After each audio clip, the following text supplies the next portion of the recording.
আসসালামু আলাইকুম প্রিয় দর্শক শ্রোতা, সবাই কেমন আছেন? আশা করি সবাই ভালো আছেন। তো আমি বেশি একটা ভালো নেই, হঠাৎ করে যে দেখতে পারতেছেন হাসপাতালে আসলাম। তো কি কারণে হাসপাতালে আসলাম, কি জন্য হাসপাতালে আসলাম, তো এখন সেটাই আপনাদের সাথে শেয়ার করব। তো হাসপাতালে তেমন একটা কেউ নেই, এটা হচ্ছে মানে যেখানে টাকা দিয়ে দেখা তো সেখানে ফাঁকাই থাকে, মানে ভিড় নাই।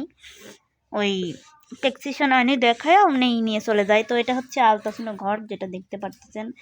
তো এই আলট্রাসাউন্ড ঘরে আপনাদের ভাইয়া ঢুকছে, কী জন্য ঢুকছে অবশ্যই বলবো, সম্পূর্ণ ভিডিওটা দেখবেন। তো এই আলট্রাসাউন্ড করার জন্য এসেছি, কারণ আজ কয়েকদিন ধরে আপনাদের ভাইয়ার পেটের মধ্যে ব্যথা, পেটের মধ্যে জ্বালা, ভাত খেলে জ্বালা পোড়া করে, ব্যথা করে, সেই জন্য কান্নাকাটি করতেছিল। সেই জন্য ভাবলাম দেখি আলট্রাসাউন্ড করে কি হয়েছে। তো এখন আপনাদের ভাইয়া বের হবে, এই যে দুইটা মহিলা আগে বের হচ্ছে।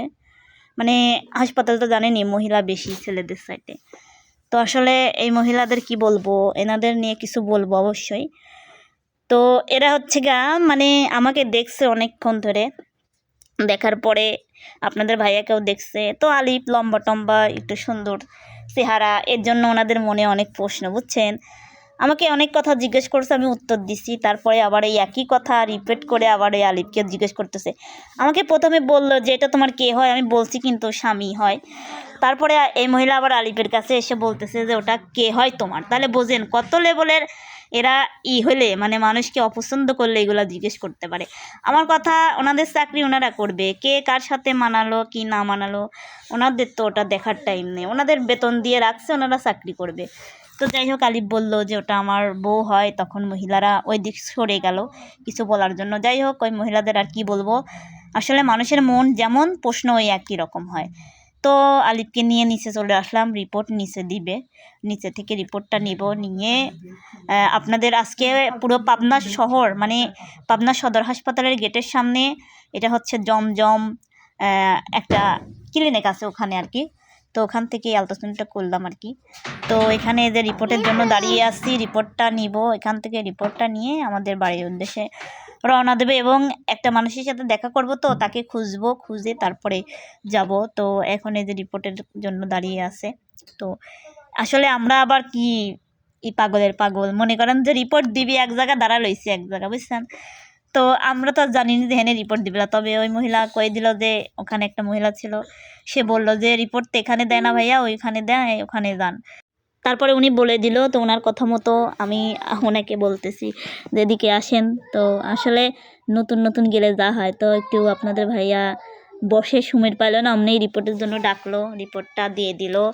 দেখি কি হয়। আসলে আমরা তো ওরকম পড়াশোনা পাই না, এই জন্য রিপোর্ট আর আমরা এখানে দেখতে পারিনি, অন্যকে দেখাবো, সে বলবে তারপরে। তো যাই হোক, আসলে বাড়িতে এসে ভয় দিচ্ছে, তো একটু ব্যাক সাইড থেকে সাউন্ড আসতেছে, আপনারা কেউ কিছু মনে নিয়েন না। তো এই যে দেখছেন, এটা হচ্ছে সদর হাসপাতালের সামনেই। তো একটু সদর হাসপাতালে যাব, দেখি সদর হাসপাতালের ভিতরে কি অবস্থা। এটা কিন্তু পাবনা সবাই চেনে, আমাদের পাবনা সদর হাসপাতাল, এটা সবাই চেনে। তো দেখেন রাস্তাঘাটের কি অবস্থা, গাড়ি ঘোড়ার ঠেলায় মনে করেন যে পারই হওয়া যায় না, মনে করেন জেনে যাচ্ছি, যেমিক যাচ্ছি ওই মুখে খালি গাড়ি আর গাড়ি। তো তারপরেও যাই হোক, কষ্ট মষ্ট করে পারটার হলাম। তো আমাদের সদর হাসপাতালে একটু একজনকে খুঁজলাম, দেখি খুঁজে তাকে পাই নাকি। তো এখনও পাইনি, তবে পাওয়ার সম্ভাবনা আছে। ওই যে পায়ে গেছে অলরেডি, সে চলেও এসেছে হাই দিতে দিতে। তো এটা হচ্ছে আমাদের মেঘলা আপু, উনি ওখানে চাকরি করে। তো আপুটা অনেক ভালো মনের মানুষ, আসলে ওনার সাথে আমার পরিচয় টিকটক থেকে, ঠিক আছে। উনি অনেক ভালো মনের মানুষ, কথা বললো, এসে বললো যে চলো আমাদের বাড়িতে যাই। তো আলিফকে বলতেছে কি হয়েছে, কিসের রিপোর্ট। তো বলতেছে যে হ্যাঁ আমি দেখে দিব নাকি। তো আসলে বললাম যে আসলে দেখবে একজন। তো আপু একটু দেখলো, তো ওনার সাথে ইনি থাকে, উনিও বড় আপু হয়। তো বলতেছে যে চলো আমাদের বাসায় যাই। হচ্ছে আমি তো এখানে এখন খাইতে যাবো, দুপুর টাইমে গেছিলাম যেহেতু।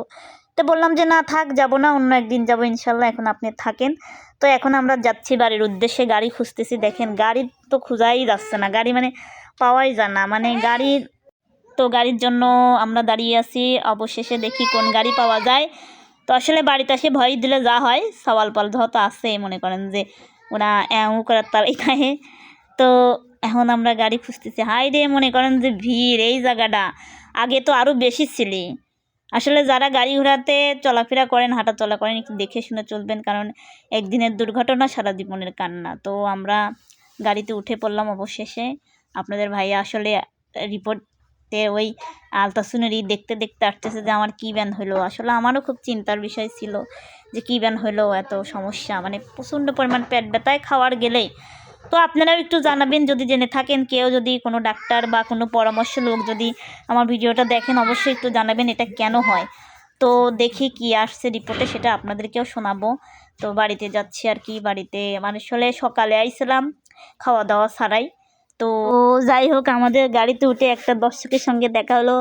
তো ভাই বলতেছে যে আপনারা আর ভিডিও টিডিও করেন না আপু, আপনি আর গান টান গান না। তো আমি বলতেছি যে না ভাইয়া, সেরকম আর গান টান গাই না, কারণ আর আগের মতো জীবন চলে না, শরীর চলে না। তো আপনারা দেখাই তাকে একটু দাঁড়ান, আসলে দেখানো যদিও বা নিষেধ, তারপরেও একটু দেখাই। আসলে এটা ভালো লাগে যে যদি কোথাও যাই আমার কথা 100 জনের মধ্যে 2 জন মানুষ আমাকে চিনে, তো এটা অনেক ভালো লাগে। আসলে ভালোবাসার মানুষগুলো আশেপাশে থাকে, অনেকেই কথা বলে, আবার অনেকেই আমাকে দেখে অবহেলা করে, আমার চেহারা তো অত ভালো না, এই জন্য কথা টথা বলতে চায় না। তো যাই হোক, আমরা দেখতে দেখতে চলে আসলাম। এটা হচ্ছে সিংহা বাজার, তো সিংহা বাজারে চলে আসছি। তো এখানে আমার সেই ভাইয়াকে খুঁজলাম, যার মাধ্যমে আমরা ওখানে গেছিলাম। তো সেই ভাইয়াকে খুঁজলাম, তো ভাইয়া বাড়িতে চলে গেছে, আসলে নাইট ডিউটি ছিল তো তার। তো তারপর সিংহা বাজার থেকে গাড়ি তুটে একটু হচ্ছে এদিকে আসলাম, মানে ঘোরাফেরা করতেছি আর কি, ভালো লাগতেছে, তো ঘোরাফেরা করতেছি। মানে দেখেন পরিবেশটা কিন্তু খুব সুন্দর। তো যাই হোক, পরিবেশ দেখতে দেখতে একটা ছোট্টখাট্টো একটা হোটেলে আসে বসলাম। খিদে লাগছে, প্রচণ্ড পরিমাণ খিদে লাগছে, মনে করেন যে সকালবেলা গেছি, এখন পর্যন্ত কিছু খাইনি, খিদে তো লাগতেই পারে। তো আপনাদের ভাইয়া বললো আমারও প্রচণ্ড পরিমাণে খিদে লাগছে, আমি তো এমনিতেও খাইতে পাই না। তো তারপরে বললাম এখন অমনি কষ্ট করে খান। তো যাই হোক, আমরা গরিব মানুষ, মনে করেন যে কাচ্চি বাচ্চি কেনার টিহা পয়সা নাই, ওই ধরেন ওই যে খিচুড়ি, বুঝছেন, মোটা চালের খিচুড়ি আছে, ওইটাই মনে করেন যে কম দাম দিয়ে নিলাম। তো একটু মনে করেন যে আলুর তরকারি নিছি, এই যে একটু আলুর তরকারি, এরপরে ধরেন এই যে আমি খাবার নিছি। আমি আসলে এতই খাই, দেন আমার থাল ভরি দিয়েছে, এত খাবার আমি কখন খাবো না কোন। তো আসলে ওর খাওয়া দেখতেছে যে দেখি খাইতে পারে নাকি, খাইলেই তো পেটের মধ্যে জ্বলে। তো দেখেন, অসুস্থ থাকার পরেও একটা লোক হাসি খুশিতে থাকে, কি মজার, মানে এটা খুব ভালো লাগে। তো যাই হোক, আমি এখন খাওয়া শুরু করব। আপনারা কি খাবেন? খাইতে চাইলে চলে আসেন, আপনাদের কিন্তু দাওয়াত রইল। আপনারা অবশ্য খিচুড়ি ওরকম খাবেন না, কারণ কাচ্চি ছাড়া আপনারা কি আর খিচুড়ি খান? কিছু কিছু মানুষ আছেন। আমি বলতেছি আমি এত খাবো না, আপনি সাইড দিলেন, আমি আসলে বেশি খাইতে পারি না, আমারও খাওয়াটাও অতটা বেশি পছন্দ না, মানে এক গাল খাইলেই এনাফ, মানে একটু শুধু পেটের মধ্যে গেলেই এনাফ। তো যাই হোক, আমিও খাওয়া শুরু করলাম এবং আপনাদের সাথেও শেয়ার করতেছি, আর আপনাদের সাথে সবসময় যত শেয়ার করি। তো যাই হোক, ভাইয়াটা পানি দিয়ে গেল। তো আলুই নেই খালি, আর একটা জিনিস লিছি, 2 জন মানুষ যত ভাগ করে খেলে তেঁতুলে পাতা তো খাওয়া যায়। তো আমরা এই যে ডিম নিয়েছিলাম এটা, বুঝছেন, ডিম নিয়ে আমি আর আমার স্বামী যান ভাগ করে খাইলাম। তো আমাদের ছোট্টখাট্টো সংসার, আমরা 2 জন খুব ভালো থাকি, ভালো আছি। আল্লাহর কাছে একটাই চাওয়া, হে আল্লাহ তুমি আমাদেরকে সুস্থ রাখো, আমরা যেন এভাবেই হাসি মুখে থাকতে পারি, এটাই খোদা তাআলার কাছে চাওয়া, আর কিছু চাওয়া নাই। তো খিদে লাগছে প্রচণ্ড পরিমাণ, খাওয়া দাওয়া করতেছি আস্তে আস্তে, দেখেন। আর খিচুড়িটা অবশ্য স্বাদ হয়েছে, এই জন্য ওর কাছে অনেক ভালো লাগছে, তাই আমি বলতেছে স্বাদ হয়েছে, আমিও খাই দেখলাম সত্যিই স্বাদ হয়েছে। যাই হোক, এদের খাওয়ার শেষে দেখেন কি অবস্থা, এই অবস্থাই হয়, এই যে এই অবস্থায় হয় খাওয়ার শেষে, আপনার ধরেন পেটের মধ্যে জ্বালা করে আর ব্যথা করে, এই যে দেখেন শুরু হয়ে গেছে, দেখুন কেমন করতেছে, বুঝছেন, আমি খাওয়াই হয়নি আমার, ওর কেমন করতেছে। তো আপনারা একটু জানাবেন কেন হয় এগুলা, সবাই ওর জন্য দোয়া করবেন। যাই হোক দর্শক বন্ধুরা, আপনারা সবাই ভালো থাকবেন, সুস্থ থাকবেন।